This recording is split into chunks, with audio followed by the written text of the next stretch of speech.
கோயம்புத்தூர்ல காலேஜ் பொண்ண ரேப் பண்ணா 6 மணி நேரம் கழிச்சு பிடிப்பாங்க. ஆனா மக்கள் கிட்ட பேசினா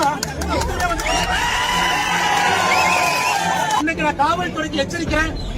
நாளைக்கு காலையில இருந்து உங்களை வீதியில மட்டும்தான் நாங்க வச்சிருக்கோம். நீங்க ஓடிட்டே தான் உங்களுடைய சீருடைக்கு மரியாதை கொடுத்து உங்கள்கிட்ட நியாயமான முறையில் நாங்க டைம் கேட்போம். நீங்க கட்சிக்காரங்க 6 பேருக்கு கைது பண்ணி 12 செக்ஷன் போட்டு உள்ள வச்சிருக்கீங்க. எது கைது பண்ணீங்க?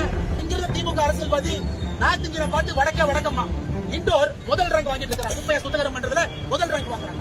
நார்த் இந்தியான்னு யாரை கொச்சப்படுத்துறோமோ அவங்க எல்லாம் அவங்க ஊரை சுத்தமா வச்சிருக்கோம். யார் வளர்ந்து விட்டோம் என்று சொல்கின்றோமோ நம்முடைய ஊரை குப்பை காடுகளாக மாற்றி இங்க இருக்கக்கூடிய அரசியல்வாதிகள் கமிஷனுக்காக வேலை பார்த்துட்டு இருக்காங்க. அன்பு சொந்தங்களே, இன்னைக்கு நம்ம நியாயமான முறையில நேர்மையான முறையில ஒரு ஆர்ப்பாட்டம் நடத்துவதற்காக அனுமதி கேட்டோம். இடுவாய் கிராமத்துக்கு போயிருக்கணும். கிராமத்துக்கு போற ரோட்டை மறிச்சிட்டாங்க. எங்க போறது? திருப்பூர் நகராட்சி இங்க வந்து மாநகராட்சி எடுத்து ஆர்ப்பாட்டம் செய்ய வேண்டும் என்று இங்க வந்திருக்கிறோம். திருப்பூருக்குள்ள யாரையும் விடல. அதனால் நாளையிலிருந்து காவல்துறையை எப்படி வேலை வாங்கணுமோ அந்த வேலையை நாம செய்வோம். வெறும் ஒரு அரசியல் கட்சியினுடைய கூட்டத்துக்கு பின்னாடி சுத்ததுல நமக்கு நம்பிக்கை இல்லை. ஆனா இன்னைக்கு காவல்துறையில நம்ம கேட்டது ஒரே ஒரு அனுமதி கேட்டோம். அவங்க சொல்ற இடத்துல சொல்ற நேரத்துல நீங்க என்ன கண்டிஷன் போடுறீங்களோ நம்ம செய்யணும். அவங்க போட்ட கண்டிஷனுக்கு ஒத்துக்கிட்டோம். அப்படி இருந்தும் அனுமதி கொடுக்கணும். இதை பத்திரிகை நபர்கள் நீங்களும் பார்த்துக்கிட்டு இருக்கீங்க. இதுதான் ஜனநாயகம். நான் என்ன தப்பு பண்ண? இங்க இருக்கக்கூடிய மக்களோட நிற்பதற்காக வந்தா கோயம்புத்தூர்ல கைது பண்ண வர்றீங்க. தந்தைய ஹாஸ்பிட்டல பார்க்க போனா ஹாஸ்பிட்டல் கைது பண்ண வர்றீங்க. இருக்கக்கூடிய மக்கள் இவங்க ஜனநாயக முறையில் ஆர்ப்பாட்டம் பண்ண வந்தா இவங்களை கைது பண்றீங்க. அப்ப இந்த ஊர்ல சட்டம் ஒழுங்கு இருக்கா? நியாயம் இருக்கா? ஒப்புக்கு சப்பானியா காலேஜ் பொண்ணுங்களை ரேப் பண்றவங்க தைரியமா சுத்திட்டு இருக்கான். பெண்கள் மீது கைது பண்றவன் கை வைக்கிறவன் தைரியமா சுத்திட்டு இருக்கான். யாருக்குமே கைது கிடையாது. ஆனா நேர்மையா நாணயமா மக்களுக்காக குரல் கொடுத்த யாராச்சும் அப்பாவி வந்தா கை வைக்கிறீங்கன்னா இந்த ஜனநாயகம் இருக்கா? ஜனநாயகம் இல்லையா? இங்க ஆட்சியாளர் மக்களுக்காக இருக்கிறாங்களா? இல்ல குடும்பத்துக்காக இருக்கிறாங்க? இல்ல திருப்பூர் மேயரை ஊழல் செய்வதற்காக மட்டும்தான் உட்கார்ந்து இருக்காரா?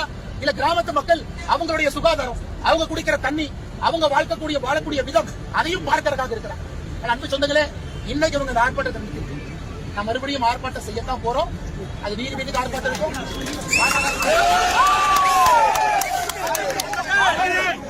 திராவிட முன்னேற்ற கவுன்சிலர் கூட்டணி கட்சி அவங்க வீட்டு முன்னாடி இருக்கும். நாமளே கூட்டாளியை கொண்டு வந்து தினேஷ் அவங்க வீட்டு முன்னாடி கூட நாமளே கூட கொண்டு வந்து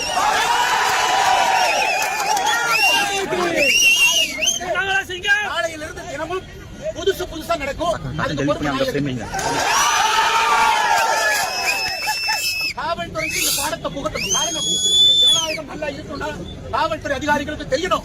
அரசு கொடுக்கக்கூடிய தவறான ஒரு ஆர்டரை ஃபாலோ பண்ணக்கூடாது. அதான் மக்களாட்சி.